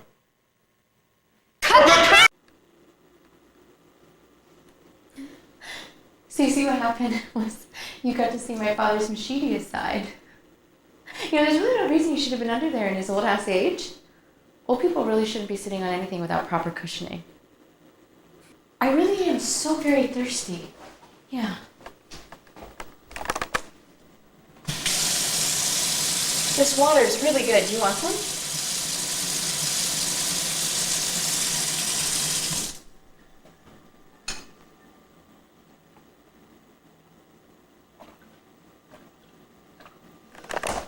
Hey, Alex. Yeah. I want to tell you something. But you have to turn off the light first. Turn off the light. So I need to say this on camera so Inez doesn't think I'm crazy. So what happened is we started going to a new church, Gratitude Ministries. They teach the most brilliant messages. It wasn't until I got more involved that my mother went missing. Our beautiful and wonderful teacher, Miss Wells, sort of took me under her wing. This is, of course, after I took a liking to the movie that she starred in. A movie that all the apartment dwellers are recommended to watch. VHS Night. Have you seen it? No. Well, why haven't you seen it? I mean, it's hard for me to explain this without referencing the movie, but... Hold on. Turn the light back on.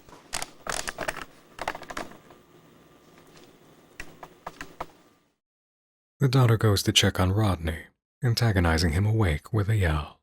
She then demands he go back to sleep before returning to the living room, where she directs Alex's attention.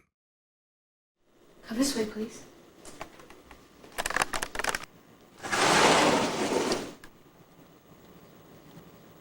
Shovels. Right over here.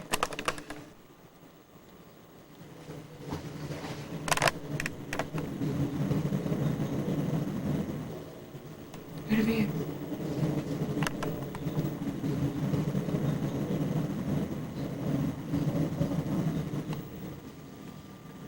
Now this corner.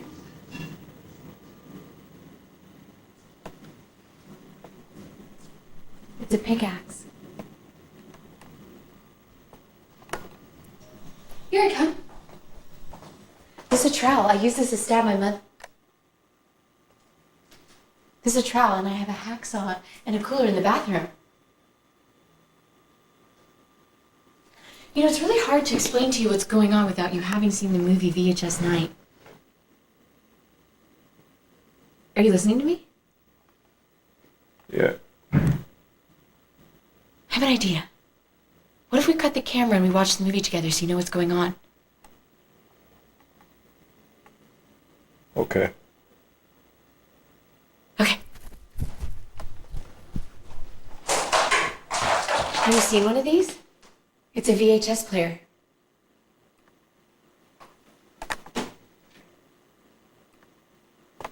Better known as a VCR.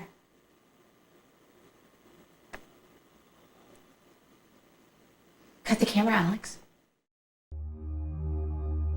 You have two choices, unless you've completed your viewing already. The film VHS Night, in its entirety, is effective surreal analog horror in the truest sense. A videotape filmed on tape, distributed in private meant to leave its audience haunted. The impact is best experienced on your own, preferably in the dark, in the silence, just as Alex views it. You may go do that now, if you've not yet done so. I highly recommend it.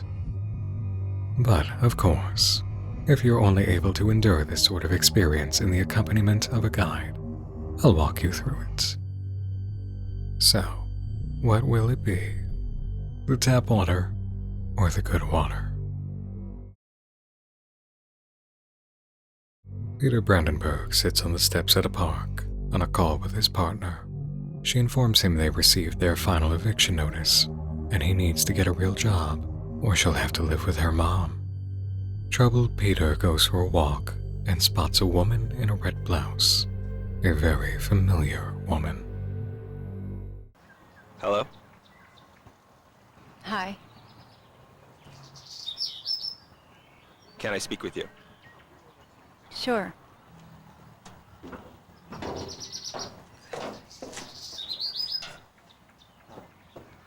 My name is Peter Brandenburg. I couldn't help but notice your red blouse.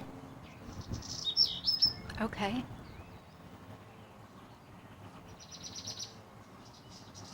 My grandma would often wear a red blouse while gardening. She would say the plants were thrilled to see red. That's sweet.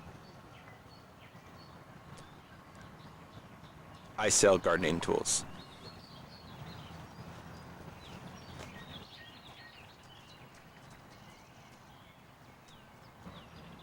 What's this?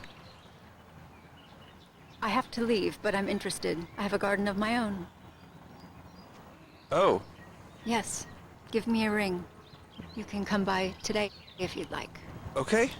Great.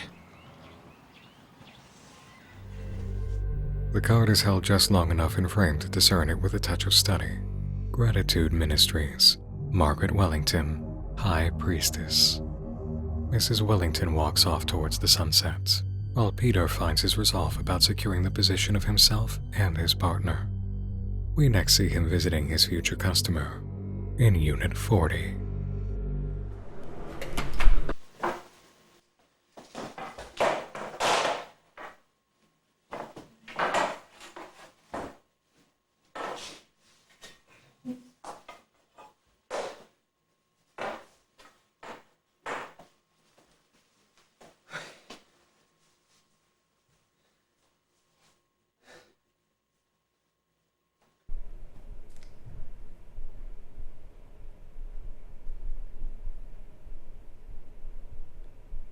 I'm Pete. My name is Mrs. Wellington. Mrs. Wellington? You probably read my business card. Miss Wells is short for Mrs. Wellington. The card can only hold so many characters.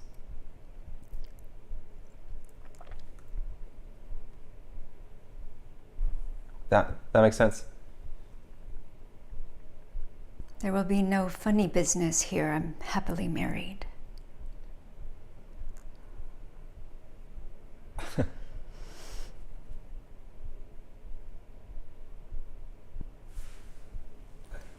I assure you there will be no funny business.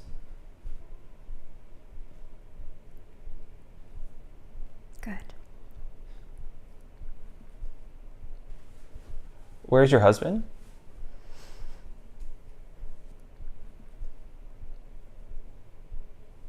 It's complicated. He's old. A short exchange takes place about age, as uneasy as the previous. Mrs. Wells then asks an important question. Would you like some water? Yes, please, I'm parched.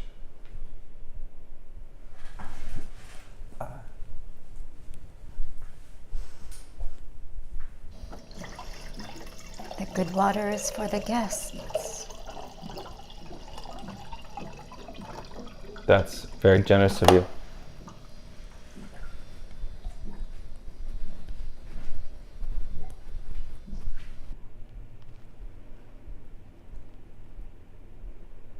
My husband's name is Knack.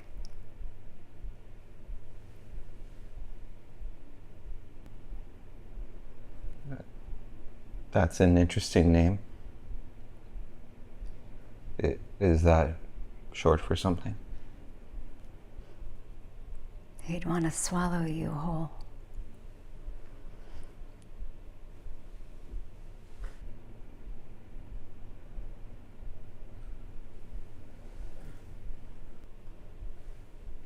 Do you want to look at the tools now?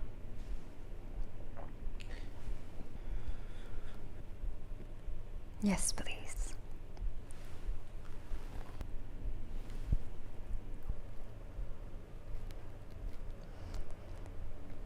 Wouldn't you drink the whole glass if you were parched? Little motherfucker.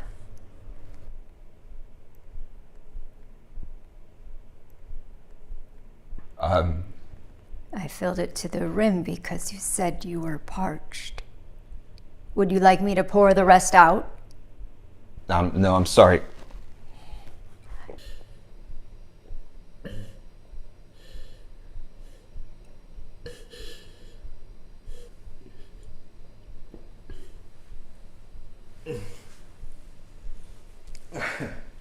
Here.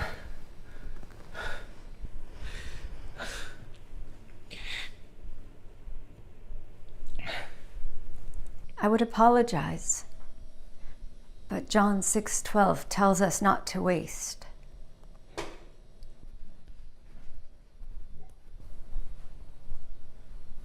I understand. Peter and Mrs. Wells then discuss the tools for sale. A trowel, a pickaxe, 2 shovels, and a handsaw. Mrs. Wells asks if it's all right to try one out. She has a garden in the backyard. Peter agrees. Mrs. Wells takes a shovel, opens the sliding door, and goes outside to dig.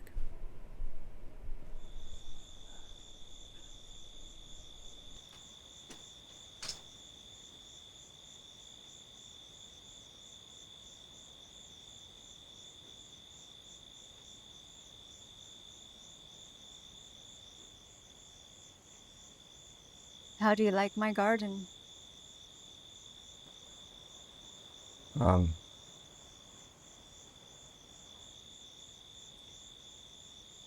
It's nice.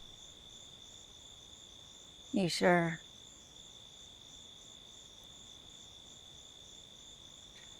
Yes.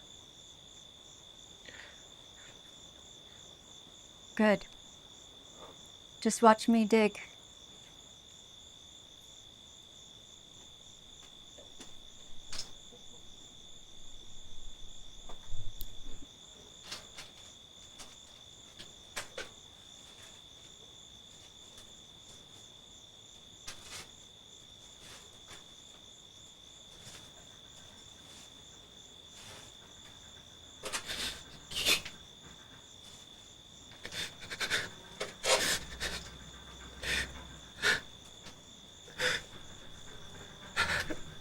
It's for your own good, Peter Brandenburg!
Mrs. Wells goes to the bathroom, where she paints her face entirely white.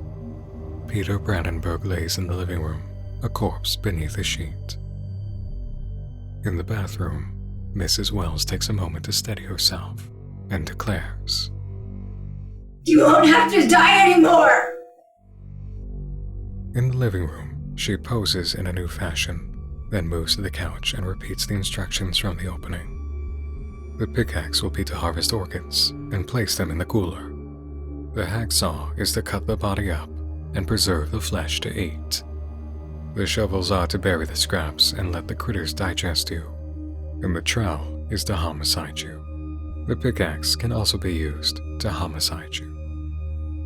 VHS night concludes with the painting in the apartment.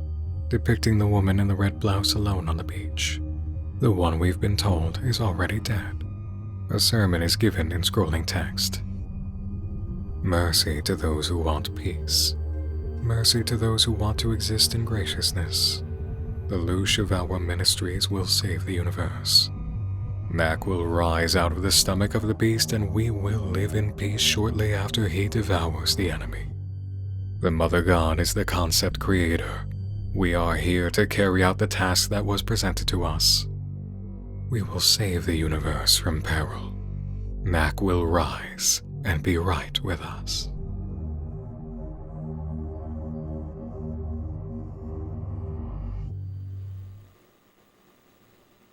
So how did you like the movie? How did you like VHS Night? Did you learn about the ritual of gratitude?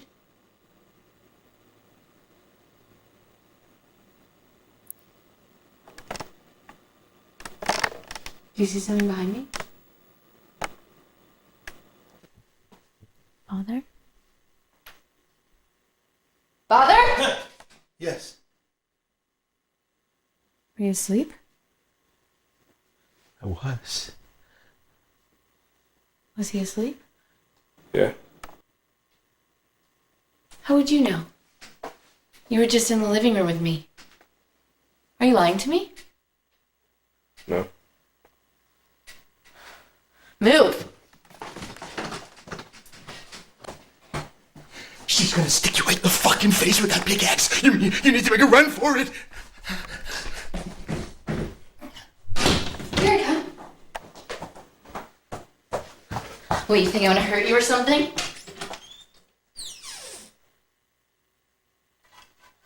The father's teleported, but someone else is here. Did you catch sight of the woman with a black top over a white dress in the bathroom? There's our mini mystery. The mother is around. She's just not made herself directly known. Go all the way in.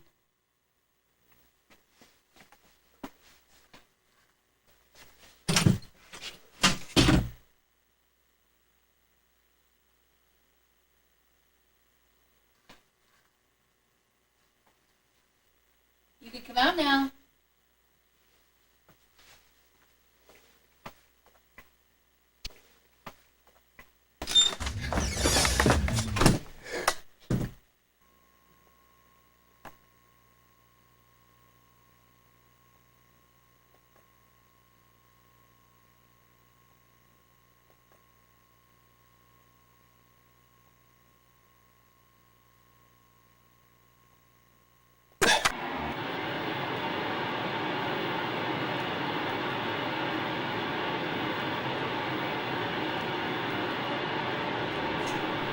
Thanks for not leaving. It isn't apparent already. I have a lot of mental issues. I can't stop feeling sad all the time. And happy and confused and all of the feelings all the time. But it's okay.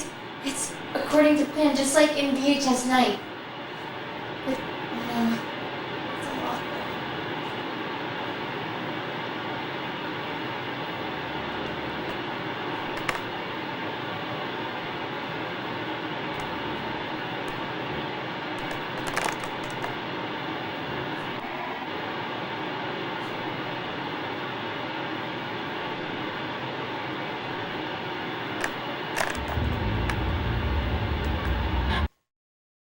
Again, the bedroom, the Bible,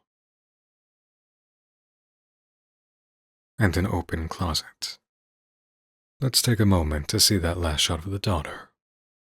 No eyebrows, reminiscent of Margaret's white painted face in VHS Night. I know you like to sleep with the door closed. Do you want to know why? When you're asleep, if the door is left open, we're watching you sleep. We're draining the life force from you while you have nightmares or sweet dreams. This everything existence is not quite what you think it is. You're in the distant layer, creating other layers.